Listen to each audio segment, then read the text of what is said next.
Hi, this is Emerald and welcome to the Diamond Net, and today I'm going to be talking to you about the 8 cognitive functions from Carl Jung's theory of personality.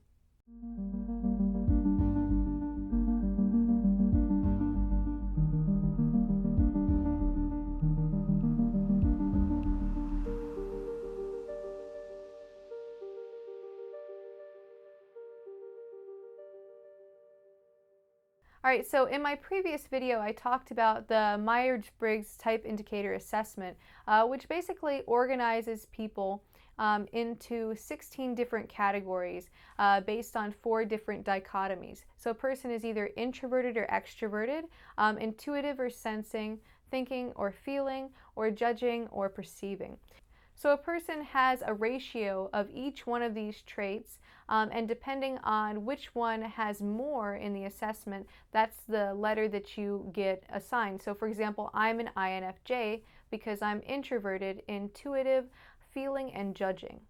So if you want to know more about this, go ahead and check out my other video. But I wanted to talk about the 8 cognitive types, which is basically what Briggs and Myers based the whole MBTI on. So Carl Jung came up with this theory that people had 4 core personality traits. So that was intuition, sensing, feeling, and thinking. And a person would have a different relationship to each of these. So either they would have an extroverted function or an introverted function. And they go back and forth between introversion and extroversion.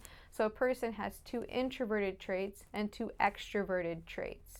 So for me, I'm an INFJ, so I have introverted intuition, extroverted feeling, introverted thinking, and extroverted sensing. And so each of the 16 Myers Briggs types have some combination of these traits in different ways.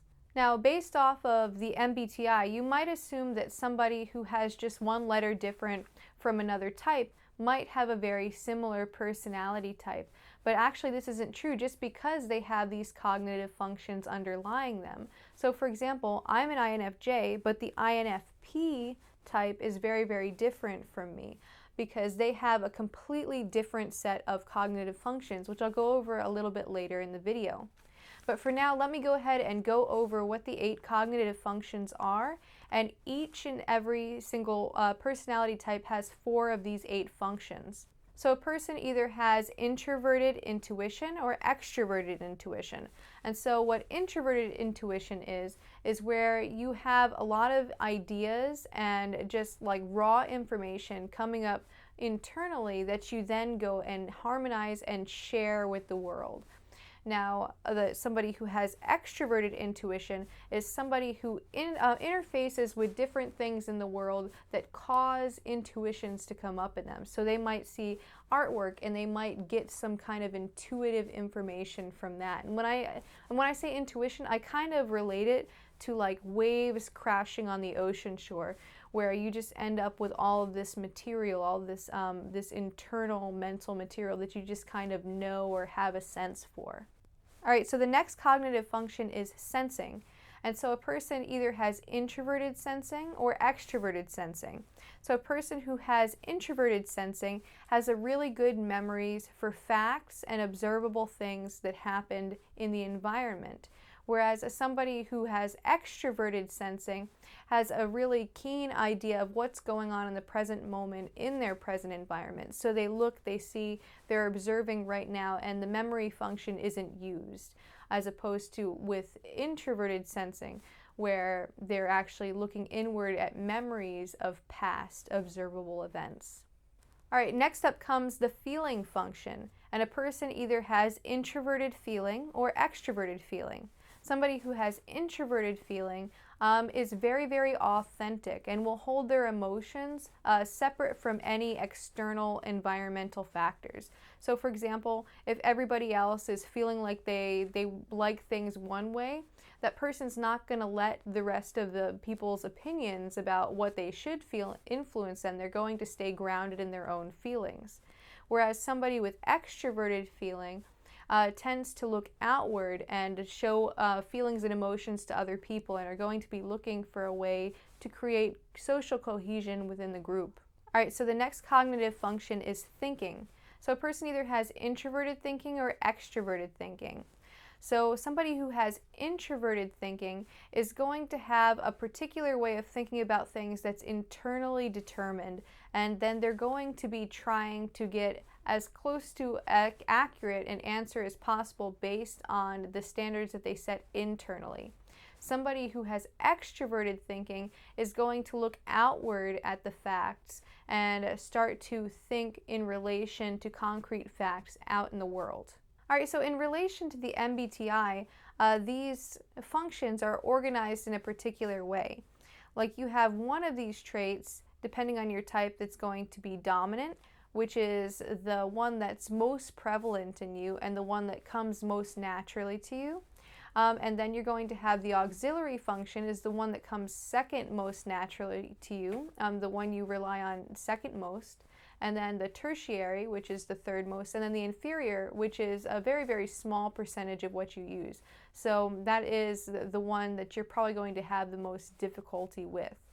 So everybody has a particular lineup of traits like this, and this is why you can take two different MBTI types that are just one letter different, and they'll be such different things because they all have different letters. So for example, an INFJ and an INFP are completely different because we have different traits going on. And I'm going to go ahead and show you the chart for that one. All right, so if you can see on this chart, I have my INFJ, so I have NI, which is Introverted Intuition in dominant, auxiliary is Extroverted Feeling, tertiary is Introverted Thinking or TI, and then for my inferior, I have Extroverted Sensing or SE. And then for an INFP, their most dominant is Extroverted Feeling, whereas their auxiliary is Introverted Intuition. So our traits are kind of crossed up there, so kind of similar in our most dominant things.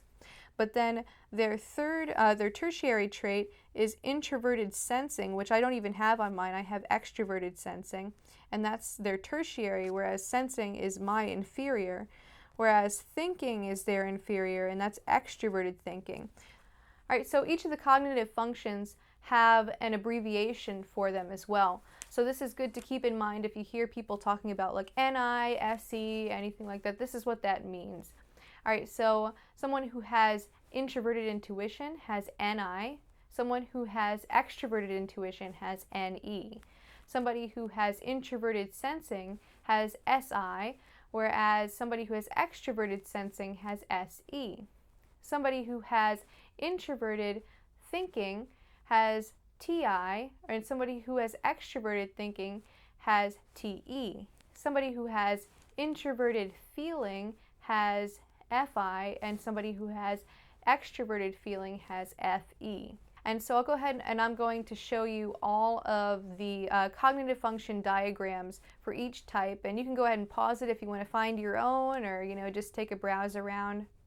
So how this is organized is you have your dominant function on top. That's the one that's most prevalent in your personality. Then you have your auxiliary, then you have your tertiary, and then you have your inferior, which is one that you hardly use at all. I think the inferior is only used like 5% if it's given a particular percentage point. It's a very, very small thing.